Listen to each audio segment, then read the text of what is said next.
जननी सुमित के YouTube channel पर आप सभी का स्वागत है।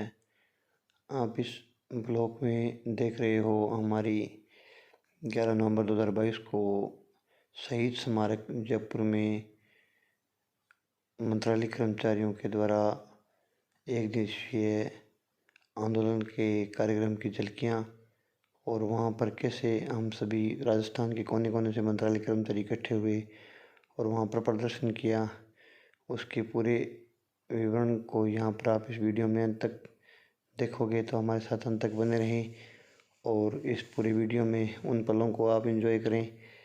अगर आप इस चैनल पर नए हैं तो सब्सक्राइब करें, लाइक करें तथा दोस्तों के साथ शेयर अवश्य करें तथा इस दूसरे भाग को आप अवश्य देखें। उसके बाद में और भी इसके पार्ट आने वाले हैं पूरे दिन के कार्यक्रम के। Thank you very much.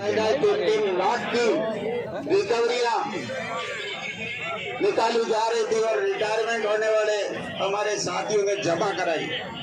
अपने जीपीएफ इंश्योरेंस का पैसा जो मिला उसको निकाल कर बाबुओं ने, हमारे साथियों ने वो रिकवरियां जमा कराई। हमारा 40 8,080 हो गया।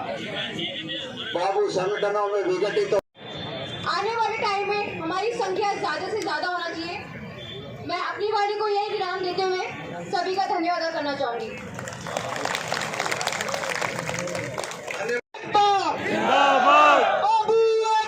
जिंदाबाद। जब तक पीछे से आवाज नहीं आएगी तब तक ऐसे ही बोलूं। पीछे से आवाज आनी चाहिए, बाबू एकता। ये हुई ना बात। सचिवालय हो या राजस्थान,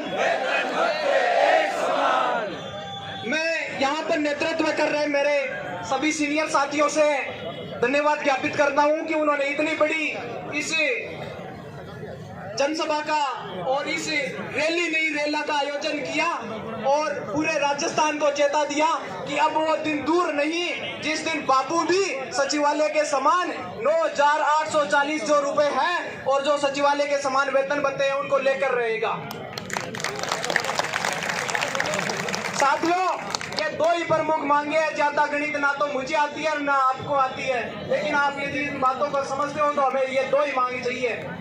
और दो तरीके हैं जिनसे पहला तरीका तो जो मेरा पसंदीदा है कि सरकार के इर्द गिर्द में जो लोग हैं उनको अपने फेवर में ले लो और जब भी कोई उनके सरकार के सामने बात आए, जैसे सरकार अपने एमएलए से बात कर रही है, मंत्री से बात कर रही है, हर बार गहलोत जी के सामने एक ही बात जानी चाहिए कि यदि साहब इनका ये वेतन विसंगति और सचिवालय के समान यदि हम कर देते हैं तो सरकार को अगली बार आने से कोई रोक ही नहीं सकता।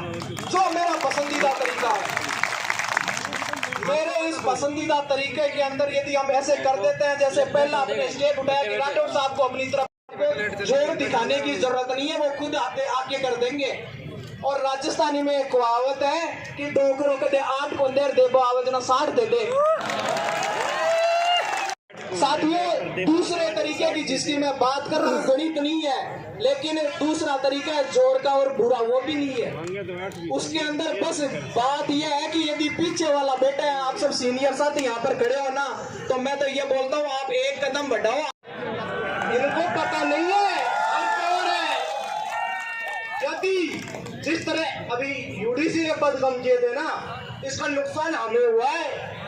वीरेंद्र बराड़ की जो यहाँ बोला, जो पाकिस्तान के पास गंगानगर से आया, और मैं उनके विचारों को बड़ा पसंद करता हूँ। और दूसरी मैं तारीफ करता हूँ हमारे मेडिकल का छोटा भाई अंकित धायल जो उसकी भी तारीफ। ऐसे अगर आपके संगठनों में आएंगे तो आपके संगठनों को लाभ मिलना कोई रोक नहीं सकता। लेकिन विचार पैदा करना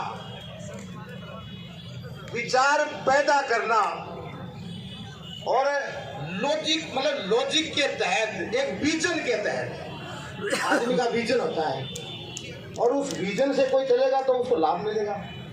और अगर आप विजन से भटक गए, और मैं युवा शक्ति को सलाम करता हूँ और सलूट आप सब लोगों को, और मैं आपको सलूट इसलिए करता हूँ कि जो शून्यता, जो रिक्तता वर्तमान समय में मंत्रालय संवर्ग में पैदा हो गई थी, उस सुनने का काम इस युवा पीढ़ी में, और इसके लिए मैं तारीफ करता हूँ। आरपीएससी है या एसएस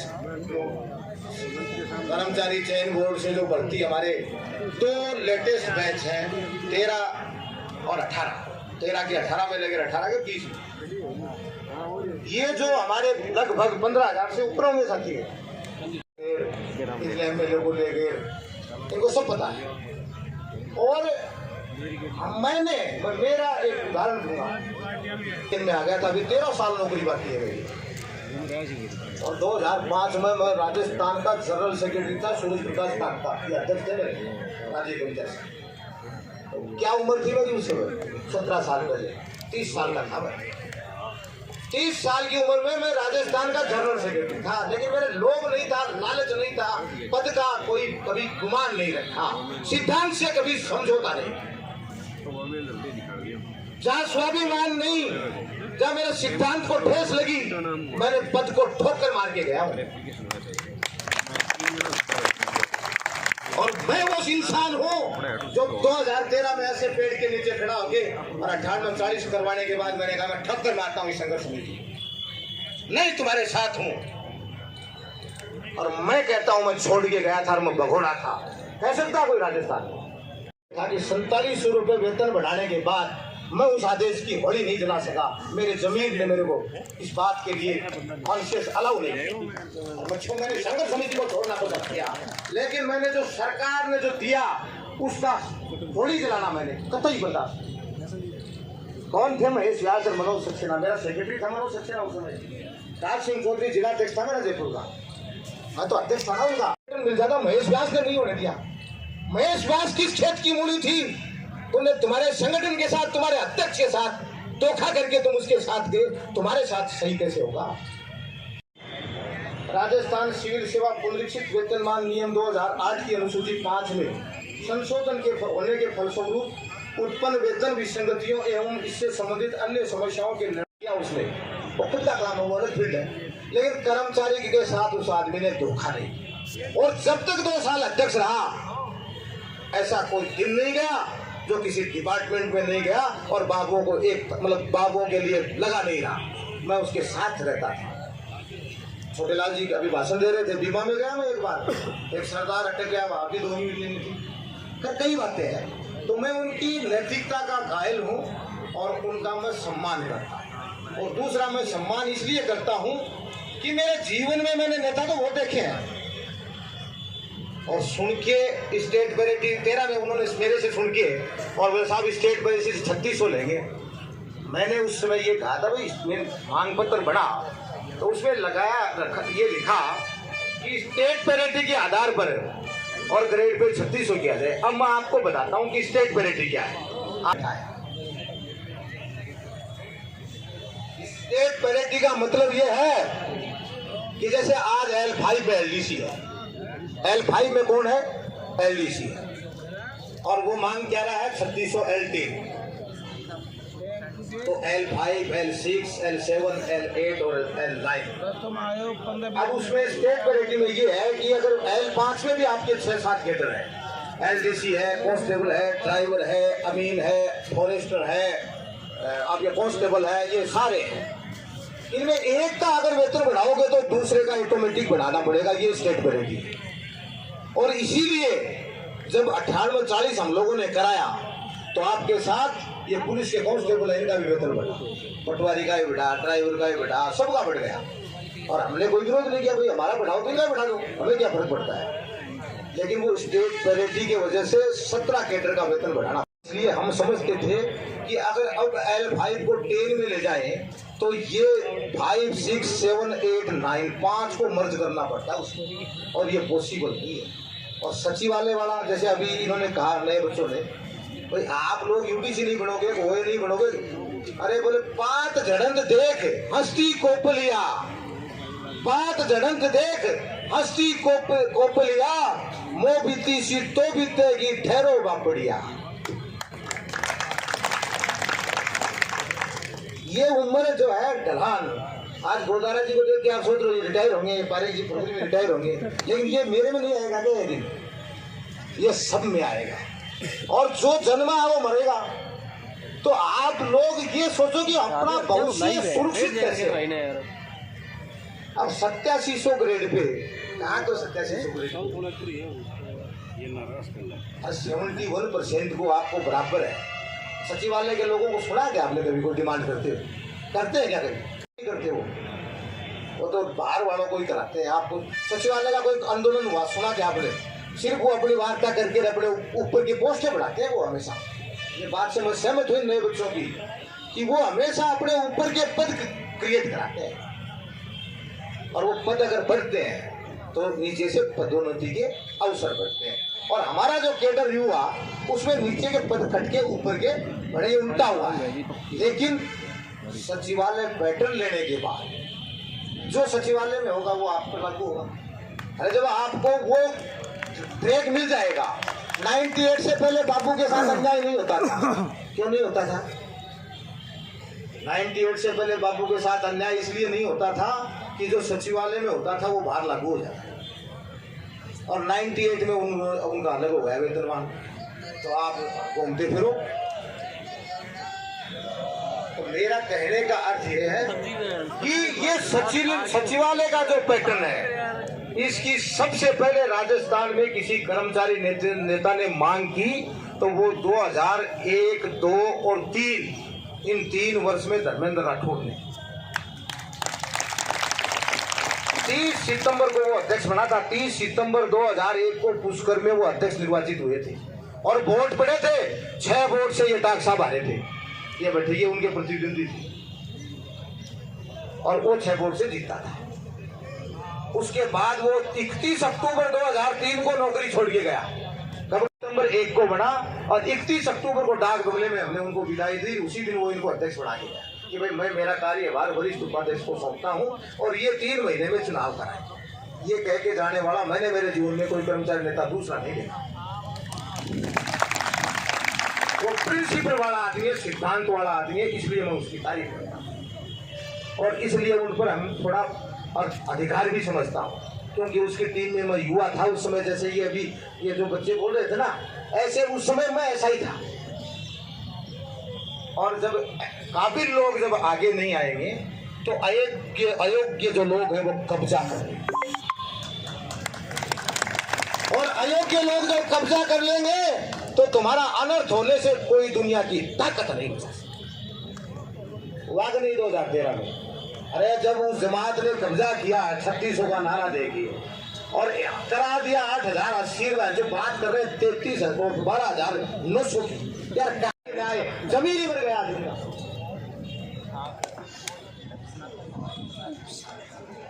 और मेरे को बाहर तो गए वो राहिल जी वापिस आओ छोड़ के मत जाओ। भाई मैंने कहा मैं झूठ नहीं बोल सकता। अरे बदर ये तो आते जाते रहेंगे। लेकिन और फिर क्या कहते थे? अब आप सुनो, कोई पूछता यार ये महेंद्र राहिल कौन है? पहले कोई नेता रहा था कर्मचारियों का। मैं तो आया ही नहीं 5-6 साल में। मैंने किसी को ये कहा कि तुम लोग मत जाओ। मैंने किसी को नहीं रहो। और शायद महेंद्र राहिल कोई कर्मचारी नेता रहा, वो बोले बहुत बदमाश आदमी है, उससे मत कुछ लेना। और वो गाली और निकालता है दारू पी के। तो मैंने सबको निकाला। और बताऊं आपको, अरे क्यों नहीं आते मेरे सामने? अरे क्यों नहीं आते मेरे सामने? मैं शेर जैसा जिगरा रखता हूं और बुलाओ मुझे, आप कहो वहां जा सकता हूं क्योंकि मेरा जमीर जिंदा है। मेरा जमीर जिंदा है। मैं नजरें नहीं झुकाता हूं। क्यों नहीं झुकाता हूं? लेकिन दिल में खोट नहीं रखता। मेरे जमीन ने मुझे यह गवाही नहीं दी कि यह आदमी गलती कर रहा। मैं कहूंगा तुम गलत हो और मेरे को ये लगा कि इनसे गलती हो गई या मैं इनको गलत लाना दे दिया तो मैं कहूंगा सॉरी भाई साहब, मेरे को पता नहीं था, आप सही थे, मैं गलत था। दोनों कान पकड़ के कहता। अब यही तो अगर गालियां हैं तो मैंने दी और कीड़े पड़ेंगे। आज कह रहा हूं आप। अरे महेंद्र राहिल है ना, वो तो आज खड़ा है ना राजस्थान के बापू के बीच में खड़ा है ना। दूर करने की कोशिश की, लेकिन मैं खड़ा हूं जमीर से और उनकी नजरें झुकी हुई है। अपराध बोध से ग्रसित है वो। अरे उनको एक ही बात कहनी थी कि दयाल जी सॉरी 13 में हमसे गलती हो गई, हम गलत थे, बात इतनी तो थी। ये गलती अगर वो स्वीकार कर लेते आज इस मंच पर वो भी होते। नहीं, अगर ये इतनी गलती मान लेते, वो इतना दिल बड़ा रखते तो आज इस मंच पर वो भी होते। क्योंकि हम तो चाहते हैं एकता हो। उनको चिट्ठियां भी लिखी है, उनको टेलीफोन भी किए। क्यों भाई डॉक्टर साहब लिखी कि नहीं चिट्ठी? और वो पढ़ के सुना, वो भी आज भाई निकाल राजगीर जी को चिट्ठी लिखी, वो निकालो। और कब करी सुनो। और एक वो हमारे साथी हैं बीकानेर के बेचारे भोरे भाड़े, मैं उनका दोस्त नहीं मानता हूँ, बहुत सीधे लोग हैं वो। हाँ मेरे तो सारे भाई लाए बीकानेर वाले, हूरे भाई ला, पर मैं कह रहा हूँ हूरे भा को कोई दोस्त को लिया। वे बेचारे इतने सीधे हैं, उनको खुद का नहीं पता तुम क्या कर रहे हो। और महेश जी व्यास ने वहाँ वो रिटायर तो हो गए, 13 में भी दुकान नहीं बैठी, 18 में भी नहीं बैठी, अब 23 आ गया, चुनाव का टाइम आ गया ना। तो महेश जी व्यास ने वहाँ क्या किया है, एक समस्या समाधान शिविर का वो समस्या समाधान केंद्र बनाया है और 24 घंटे में निस्तारण। क्योंकि डॉक्टर बड़े हैं, वो इलाज तो उनका पुख्ता है, इंजेक्शन ऐसा लगाते हैं कि दोबारा लगाने की जरूरत नहीं पड़ती। तो वो समस्या समाधान केंद्र बना के और एमएलए की तैयारी कर रहे हैं।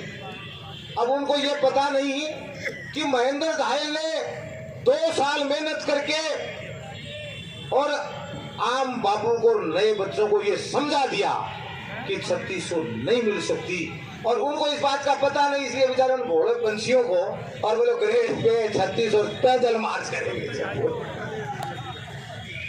अरे उन्होंने सोचा हूँ रे भाई ला, बोले जनता उमड़ रही गए आजा लोग बोला, मैं बेचारा 3 ही उमड़, क्योंकि बाबू तो समझ गया कि ये झूठा बात है। जब उनको बीच में पता चला कि भाई बाबू तो समझ गया, हाँ सर आ जाओ, आ जाओ सर, आप तो कहीं से भी आ जाओ, सारा बाबू ताली बजा रहा आपके।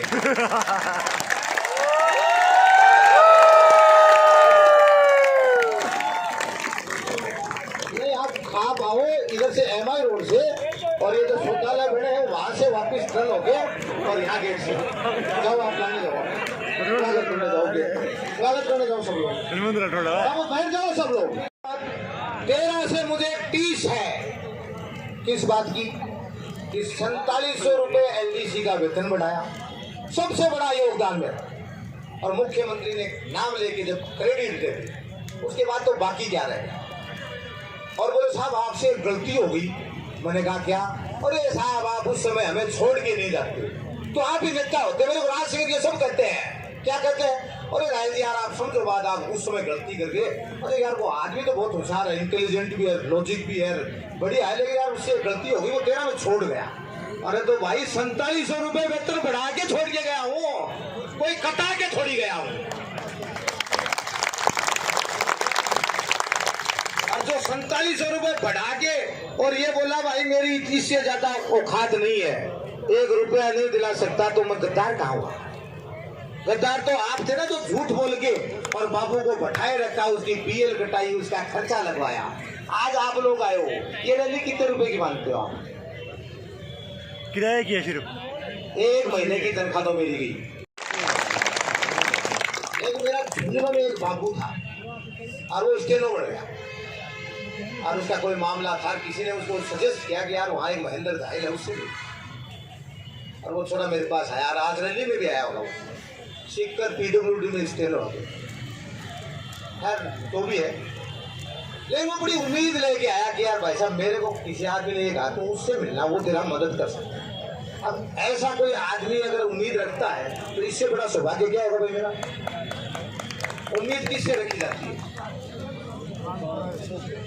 अब साथियों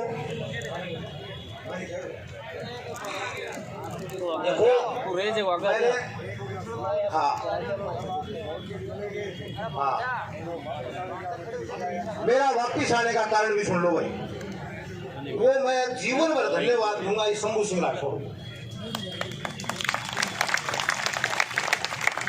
मेरे ये 30 थी, मैं सोशल मीडिया जानता नहीं हूँ, और ये इन्होंने क्या किया, कब्जा कर लिया इन्होंने सोशल मीडिया के जरिए पर, 5-10 लड़के पैदा कर लिए राजस्थान में, वो वही वो टिकाए, और मेरे को ये काम आता नहीं था। 4 आदमी कहाँ से आए? 4 आदमी आए गंगानगर से। ये संदीप भिंटाला और ये 4 बच्चे थे। उन्होंने मेरे पास मेरे घर आए। वो टूर्नामेंट से जा रहे थे, अलवर में टूर्नामेंट थे उस साल एजुकेशन के, और उन्होंने धर्मेंद्र सिंह यहाँ पे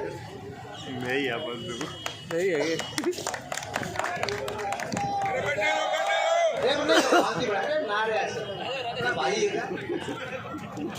नारों का उसको भी नारों का शौक नहीं है। और एक बात और बता दूं, कल उन्होंने मेरे को क्या कहा, भाई मैं नैतिक आदमी हूँ और मेरे को बहुत बुलाने आते हैं यहाँ तो धरने पर होते ही रहते हैं। कोई मास्टर बात सब लोग बढ़िया, मैं कभी नहीं गया, मेरा प्रिंसिपल है। मैंने उनको क्या कहा, बात तो आपकी सही है, लेकिन ये आपका पेरियंटल ये वर्ग बुला रहा है। आदरणीय धर्मेंद्र सिंह जी, सम्माननीय पर्यटन विकास निगम के चेयरमैन, हमारे पूर्व बाबुओं के पूर्व अध्यक्ष,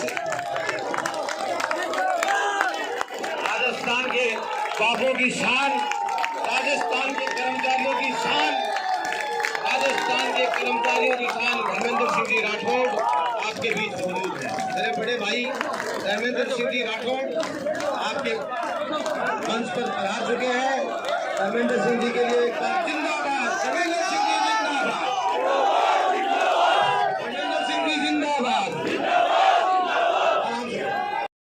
जन सुमिति के इस ब्लॉग में आपने देखा 11 नवंबर 2022 को मंत्रालय कर्मचारियों के प्रदर्शन का एक दिवसीय धरना, और ये उसका ब्लॉग का दूसरा पार्ट है। उसके बाद आने वाले और भी पार्ट आप इस वीडियो के माध्यम से देखते रहेंगे। तो हमारे साथ आगे और बने रहने के लिए नोटिफिकेशन की घंटी उसे दबा दें, जिससे आने वाली वीडियो आपको मिलते रहें। तथा अगर आप चैनल पर नए हो तो लाइक, शेयर तथा सब्सक्राइब अवश्य करें तथा इस तरह एंजॉय करते रहें, क्योंकि ज़िंदगी एक सफ़र है और इस हंसते खुशते माहौल में अगर हम आनंद से सफ़र में मस्ती भरे पलों को एंजॉय करते रहेंगे तो हमारा सफ़र है वो बहुत ही मस्त माहौल में कटेगा। तो ज़िंदगी के इन पलों को इस तरह से इकट्ठे और एंजॉय करते रहिए और हमारे साथ ऐसे ही बने रहिए। Thank you very much. जय हिंद।